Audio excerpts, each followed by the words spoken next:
Sa katahimikan ng Encantadia, may isang liwanag na unti-unting kumukupas at isang anino ang muling gumigising.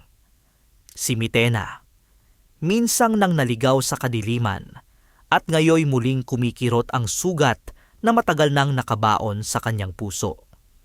Habang nakakulong sa karsero, ang bawat paghinga niya ay puno ng pait, galit at panibagong puot.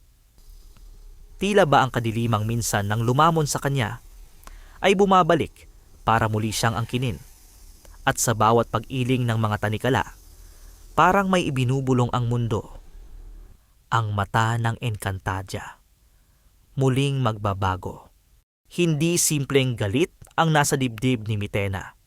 Ito'y galit na nag-ugat sa pagtatakwil, pag-iisa at kawalan ng katarungan.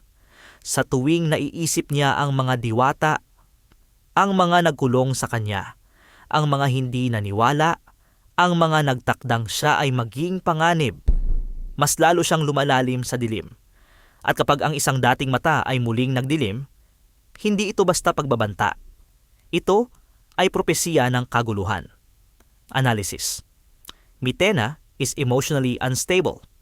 She is spiritually fractured. At ang isang taong may bitak ay madaling pasuki ng kadiliman.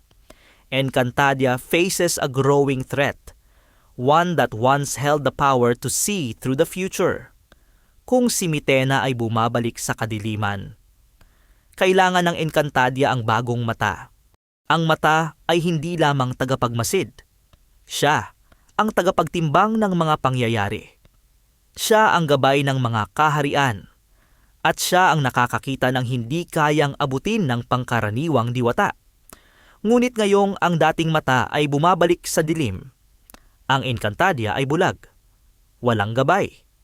Walang tagapagbantay laban sa paparating na kapahamakan. At dito, nagsisimula ang ating pinakamalaking tanong. Sino ang susunod? Sino ang karapat-dapat? Sino ang may dalisay na puso para maging bagong mata ng Encantadia? Sa gitna ng kaguluhan, isang tahimik na liwanag ang unti-unting sumusulpot. Si Lyra. Hindi siya mandirigma. Hindi siya naghahangad ng trono. Hindi siya sakim sa kapangyarihan. Sa halip, isa siyang nilalang na nakikinig, nakakaunawa. May puso para sa bawat nilalang. Maliit o malaki, hayop man o diwata. Maririnig siya ng mga ibon. Susunod sa kanya ang mga hayop. At mararamdaman niya kung ang mundo ay may gustong sabihin. Ito ay hindi pangkaraniwang kakayahan. Analysis. Lyra has nature attunement. She has premonition-like instincts. Her heart is pure and uncorrupted. Her lineage leads back to Cassiopeia. Lahat ng tanda nakaturo sa kanya. Hindi nalalayo ang katotohanan. Si Lyra ay hindi lamang anak, kundi bunga ng isang banal na linya. Isang lahing may kakayahang magbukas ng mga lihim ng panahon. Isang dugong may kakayahang makakita ng hinaharap. At kung may sino mang kikilalaning tagapagmana ng mata, karamihan ng mga tagamasid ay iisa ang tinuturo. Lyra. Prediction 1, siya ang makakakita ng kapahamakan sa likod ni Mitena, habang ang iba ay nakakakita lang ng galit ni Mitena. Si Lyra lang ang posibleng makakita ng tunay na banta sa kanyang puso. Prediction 2. Siya ang magbubunyag ng bagong propesya. A new prophecy may form. At si Lyra ang magiging daluyan nito. Prediction 3. Siya ang magbabalik ng balance. Kung ang apat na kaharian ay muling magkawatak-watak, si Lyra ang magiging gabay para buuin ang mga ito. Prediction 4. Siya ang tanging may kakayahang magligtas kay Mitena. Hindi mandirigma, hindi brilyante, hindi kapangyarihan, kundi pag-unawa.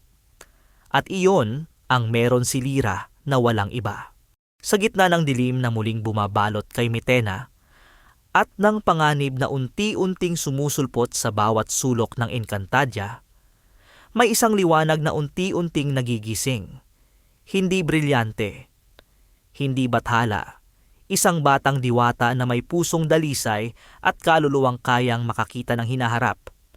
Si Lyra, ang posibleng bagong mata ng Encantadia.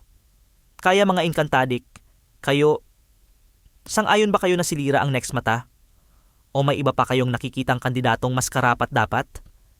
I-comment nyo ang theories nyo. At huwag kalimutang mag-subscribe para sa susunod na Encantadia Chronicles.